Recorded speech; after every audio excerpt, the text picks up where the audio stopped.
Hello കൂട്ടുകാരെ, അപ്പോൾ നമ്മുടെ റമീസ് വ്ളോഗ് എന്ന കുഞ്ഞു ഫാമിലിയിലേക്ക് എല്ലാവർക്കും സ്വാഗതം. അപ്പോൾ ഇതേ വൈകിട്ട് ഓഫീസൊക്കെ കഴിഞ്ഞെത്തി നമ്മുടെ വൈകുന്നേരത്തെ പണികളൊക്കെ സ്റ്റാർട്ട് ചെയ്തിട്ടാണ്. അപ്പോൾ ഇന്ന് സ്പെഷ്യൽ വേറെ ഒന്നുമില്ല. അപ്പോൾ അതുകൊണ്ട് തന്നെ കുറച്ച് പപ്പടം നമുക്ക് മുളകൊക്കെ ഇട്ട് വറുത്തെടുക്കാമെന്ന് വിചാരിച്ച്.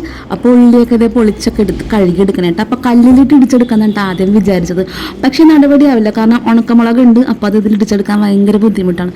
അപ്പോൾ അങ്ങനെ ഞാൻ മിക്സി തന്നെ എടുത്തിട്ടാണ്. അപ്പോൾ മിക്സിയിൽ നമ്മുടെ കൊല്ലമുളകും ഉള്ളിയൊക്കെ ഇട്ട് നല്ലോണം അടിച്ചെടുക്കണം കേട്ടോ. അപ്പോൾ മിക്സിയിൽ അടിക്കുമ്പോഴത്തേക്ക് എനിക്ക് എപ്പോഴും ചെറിയ പേടിയുണ്ട് കേട്ടോ. കാരണം ഒരു വട്ടം ഞാൻ പപ്പായ ജ്യൂസ് അടിച്ചപ്പോഴത്തേക്കും വിരലെല്ലാം മിക്സിയുടെ ഉള്ളിലേക്ക് പോയിട്ട് നല്ല 8ൻ്റെ പണിയിട്ട് സ്റ്റിച്ചൊക്കെ ഇട്ടിട്ടാണ് 4 വിരലും. അപ്പോൾ നല്ല എപ്പോഴും ഞാൻ തുണി വയ്ക്കുള്ളൂ, ഞാൻ വെറുതെ ഒരു ധൈര്യത്തിന് ഇട്ടാം. അപ്പോൾ അങ്ങനെ നമ്മുടെ മുളക് നല്ല അടിപൊളിയായിട്ട് ഇടിച്ചൊക്കെ എടുത്തിട്ടാം. ഇനി നമുക്കത് അടിപൊളിയായിട്ട് പപ്പടമൊക്കെ വറുത്തെടുക്കാട്ടോ. കണ്ട സൂപ്പറായിട്ട് അടിഞ്ഞിട്ടിട്ടുണ്ട്. കല്ലിൽ ചതച്ചെടുക്കുമ്പോൾ ഒരു പ്രത്യേക ടേസ്റ്റാണ് മിക്സിയിൽ അടിക്കണേനേക്കാളും. അതാണ് കല്ലിൽ ചതക്കാന്ന് വിചാരിച്ചത്. പക്ഷേ നമ്മുടെ ഉണക്കമുളക് ചതഞ്ഞിട്ടാൻ കുറച്ച് ബുദ്ധിമുട്ടായിരിക്കും കേട്ടോ. അപ്പോൾ അത് നമ്മുടെ കല്ലൊക്കെ എടുത്ത് തിരിച്ചു വെക്കാം അല്ലേ. അപ്പോൾ അതാ ഞാൻ സ്റ്റവൊക്കെ കത്തിച്ചു. അപ്പോൾ എനിക്ക് നല്ല തൊണ്ടവേനയും പനിയൊക്കെ ഇരുന്നിട്ടാണ്. അപ്പോൾ ചേട്ടൻ്റെ ചുക്കാപ്പിയൊക്കെ വാങ്ങിച്ചുകൊണ്ട് വന്ന് അപ്പോൾ അതൊരു സ്റ്റവിൽ വെച്ചിട്ടുണ്ട്. അപ്പോൾ നമ്മുടെ പപ്പടം ഇങ്ങനെ ചെറുതായിട്ട് കീറിടണം കേട്ടോ. കത്രിയൊക്കെ ഉണ്ടെങ്കിൽ നല്ല അടിപൊളിയായിട്ട് ഷേപ്പിലൊക്കെ കട്ട് ചെയ്തിടാം. അപ്പോൾ ഇനിയിപ്പോൾ സമയമില്ലാത്തതുകൊണ്ട് ഞാനിങ്ങനെ വെറുതെ കൈ കൊണ്ട് തന്നെ കട്ട് ചെയ്ത് ഇടണം കേട്ടോ. ഷേപ്പിലൊക്കെ ഇട്ട് കഴിഞ്ഞാൽ കുറച്ചും കൂടി ഭംഗിയുണ്ടാവും കാണാൻ. എന്നാലും കഴിക്കാനൊക്കെ ടേസ്റ്റ് ഒന്നും. അപ്പോൾ അതേ പപ്പടം ഇതുപോലെ ഇങ്ങനെ നല്ല അടിപൊളിയായിട്ട് കുഞ്ഞു കുഞ്ഞു കഷ്ണങ്ങൾ വറുത്ത് ആദ്യം മാറ്റണം കേട്ടോ. എന്നിട്ട് ഇതെല്ലാം വറുത്തതിന് ശേഷം വേണം നമുക്ക് മുളകൊക്കെ ഇട്ട് മിക്സ് ചെയ്തിട്ട് റെഡിയാക്കി എടുക്കാൻ. അപ്പോൾ നമ്മുടെ ചുക്കാപ്പി ഇവിടെ റെഡി ആയിട്ടുണ്ട് കേട്ടോ.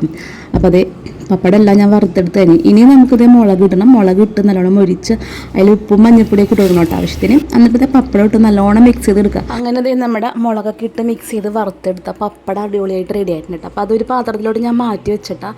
ഇന്നപ്പോൾ ആ ചട്ടിയിൽ തന്നെ അയില വറുക്കാമെന്ന് വിചാരിച്ച്. അയില നമ്മൾ മുളകൊക്കെ മസാലയൊക്കെ പെരട്ടി വെച്ചിട്ടുണ്ടായിരുന്നു. അപ്പോൾ ഇത് നല്ല ഫ്രഷ് അയില, അച്ഛൻ കൊണ്ടുവന്ന അയില തന്നെ കേട്ടോ ഹാർബറിൽ നിന്ന്.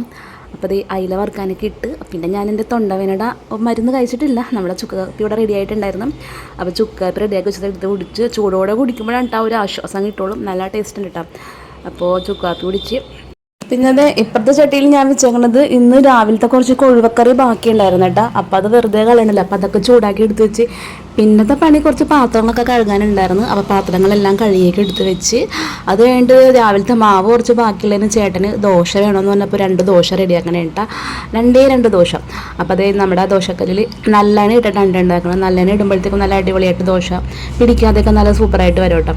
അപ്പോൾ അങ്ങനെ 2 ദോശയൊക്കെ ചുട്ടെടുത്ത് അതിൻ്റെ ഒപ്പം ചേട്ടന് മീൻ ഫേവറേറ്റ് കേട്ടോ. മീൻ എപ്പോഴും മീൻ തന്നെ വേണം കേട്ടോ ചേട്ടന്. ഞാൻ അതിൻ്റെ ഓപ്പോസിറ്റാണ്, എനിക്ക് വെജാണ് കേട്ടോ ഇഷ്ടം. അപ്പോൾ ചേട്ടന് ദോശയും പിന്നെ ഒരു മീൻ വറുത്തൊക്കെ കൊടുത്ത് അപ്പോൾ വീട്ടിൽ നിന്ന് ചേട്ടൻ്റെ അമ്മ വിളിച്ചു. അപ്പോൾ അമ്മേനോടൊക്കെ സംസാരിച്ച് പിന്നെ ഇത് നാളെ രാവിലെ നനക്കാനുള്ള തുണികളായിട്ട് നോമ്പ് തുടങ്ങുന്നുണ്ട്. അപ്പോൾ അതൊക്കെ എടുത്ത് സെറ്റാക്കി വെച്ചു. പിന്നെ ഈ ട്രൈപോഡ് ഞങ്ങൾ യൂട്യൂബിൽ വീഡിയോ ഇടാൻ സ്റ്റാർട്ട് ചെയ്ത ടൈമിൽ വാങ്ങിച്ചതാണ്. ഇത് അടിപൊളിയാണ് കേട്ടോ, സിമ്പിളാണ്. അപ്പോൾ നമ്മുടെ വീഡിയോ ഇത്രയോളം. നമ്മുടെ ഫാമിലിന് ഇഷ്ടമായി സപ്പോർട്ട് ചെയ്യുക, സബ്സ്ക്രൈബ് ചെയ്യുക. ഓക്കെ.